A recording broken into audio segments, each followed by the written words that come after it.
Anthem, Mr. Dennis. Thank you, Scott. It's 1st and 10 from the 55. The call of Canadian football comes to Sam Boyd Stadium in Las Vegas. It's showtime in the neon night of the Nevada desert. The Canadian Football League hits the bright lights of the marquees in Vegas. Pay your money and take your chances in the city of the slots. But tonight in Las Vegas comes a human slot machine that pays off almost every time. Slotback Ray Elgard is just 6 catches from a new league record. No matter how you shuffle the deck, the number 34 always seems to come out on top. And linebacker Greg Battle is the pit boss of a young and inexperienced Posse team that has yet to lose in 3 games, as close as a sure bet you'll find. In Saskatchewan, they're putting their money on number 12, and so far it's bringing good fortune. The career of quarterback Tom Burgess comes full circle with his return to the Green Riders. Tonight, the curtain goes up as the Posse and Riders bring their act to Vegas.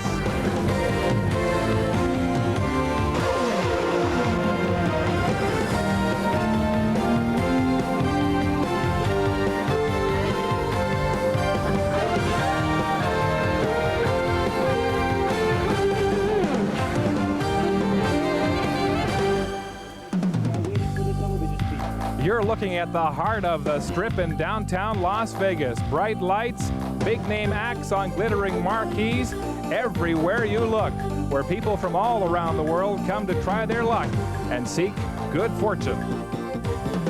It's hotter than a pepper's crowd, as Nancy Sinatra used to say, and here are the current conditions: 106 degrees Fahrenheit. That converts to 41 Celsius. A warm welcome for Canadian football on opening day here at Sam Boyd Stadium. The Posse versus the Saskatchewan Roughriders. The Posse are favored right now by 6.5 points, mainly because they're accustomed to this warm weather. Both teams coming off big comeback victories last week. Saskatchewan overcoming a 21-0 deficit against Calgary because this man, Don Narcisse, caught a game-winning touchdown on the last play of regulation time. For the Posse, they preserved their first CFL win when this man, Greg Battle, stripped the ball from Sacramento quarterback David Archer, thwarting their last-second scoring drive. The Posse are confident. If you listen to their assistant coach, special teams coach Paul Reinbold, they are confident, bordering on cocky. We'll see how that plays out. For their thoughts on tonight's game, let's go to the broadcast booth and Chris and Dan. Thanks, Mark. Good evening, everybody. We've got a matchup of a storied established CFL franchise against a brand new one, a matchup of an established quarterback against a rookie. Let's start with Tom Burgess of Saskatchewan.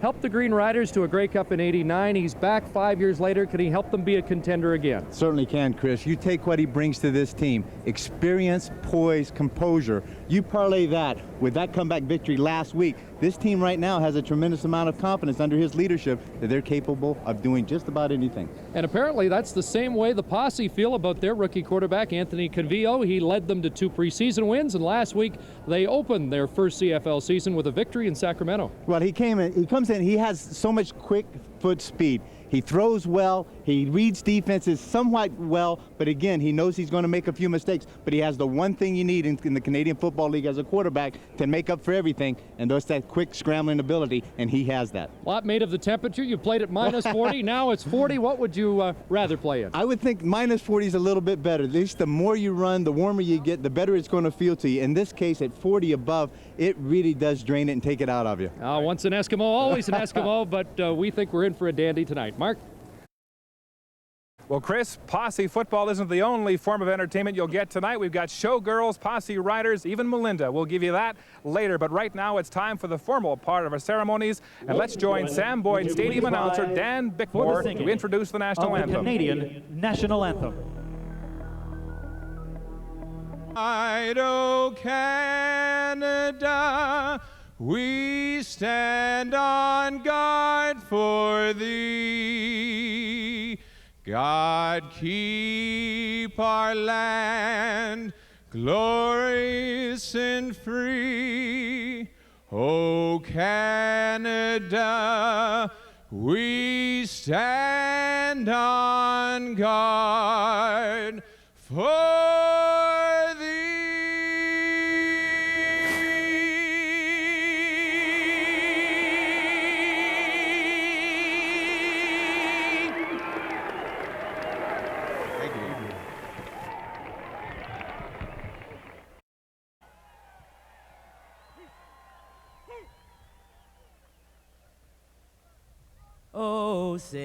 can you see by the dawn's early light what so proudly we hailed at the twilight's last gleaming, whose broad stripes and bright stars through the perilous fight. Oh, the ramparts we watched were so gallantly streaming, and the rockets' red glare, the bombs bursting in air, gave proof through the night that our flag was still there. Oh, say does that star-spangled banner yet wave o'er the land of the free and the home of the brave.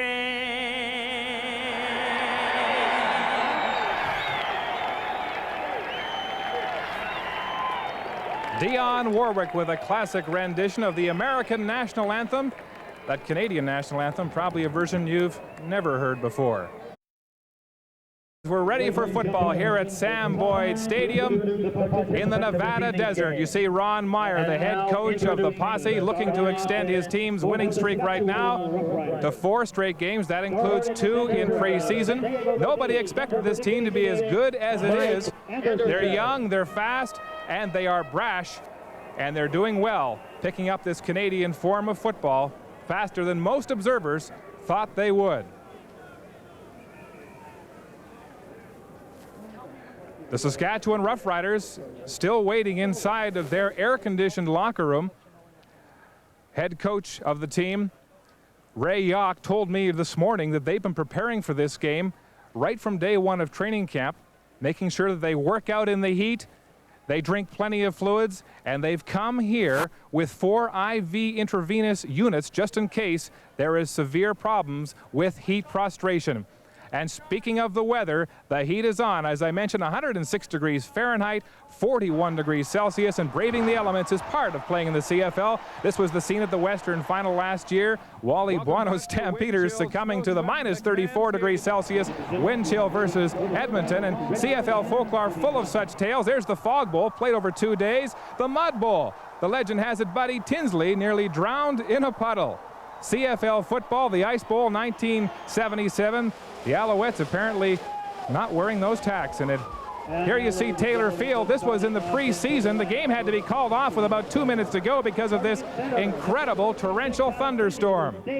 But the CFL has never seen heat like this here in Las Vegas. 41 Celsius converts to 106 degrees Fahrenheit. It has been over 100 degrees now for 29 straight days here in the Nevada desert.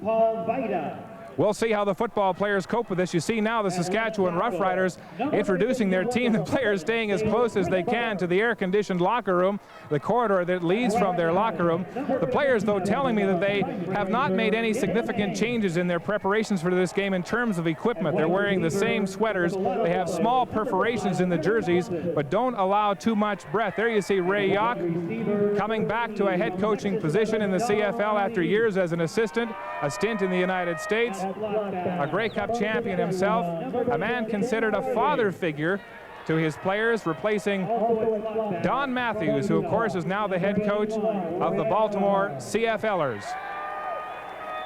At fullback from Bowling Green, number 38, Sean Daniel. Here come the Posse. They're introducing the team that will make its Canadian Football League debut here at Sam Boyd Stadium in Las Vegas. And now let's go up to the broadcast booth and join the men who will call today's game, Chris Cuthbert and Dan Kepley. Gentlemen. Thanks very much, Mark. Sam Boyd Stadium has been dubbed Death Valley.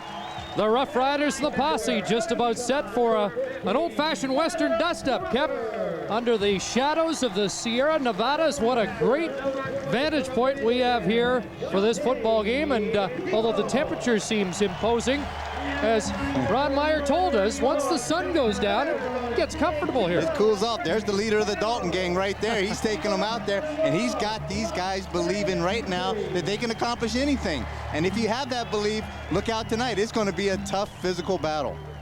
I loved his comment about the new franchise. He says it's like when you get into a dark room and you're looking for the light switch, sometimes you have trouble finding the switch, and sometimes your finger ends up getting stuck in the light socket. But he puts on that facade, but I think he's very happy with the development of this team early. Over half of the roster, 24 years of age or under. So they went with youth, they went with speed, they went with talent, and so far it looks like a nice mix. And when you put all that together, those elements in the equation, the final product is production on the field, and they're getting it. And there are the Posse Horsemen. And the fans on their feet, and I think some of the fans were waiting till that sun went down behind the mountains, because they tell us, although you're not seeing a large crowd on the far stands, there are at least 500 to 1,000 people still lined up for tickets outside the stadium. Well, it was very similar to that scene right at the end of A Field of Dreams. When you looked out there, if you build it, they will come. And as you look, the cars were backed all the way up, and they are still backed up out there waiting to come in. So obviously, these are native people, and they're ready to come to the football game once it cools off a bit. Well, there's Ray Yock, back in the CFL as a head coach. He's been with the league associated for the last 20 years, third on the all-time coaching list in victories. I owe Coach Yock just everything that I've ever acquired in the CFL, because he was the head coach of the Edmonton Eskimos in 1975 that brought me in, gave me an opportunity to continue a dream and do something that I really love doing. And there's a great tie between both Ray Yock and Ron Meyer. Yock was a running back and a captain at Iowa in the 50s. Let's listen in as Ray Yock talks to his team. And I'll tell you when it ends. It ends when the good company is playing. It goes on and on and on. And this is all part of it right here. So we started it, and we're going to finish it. What do you say? Let's go. Hey!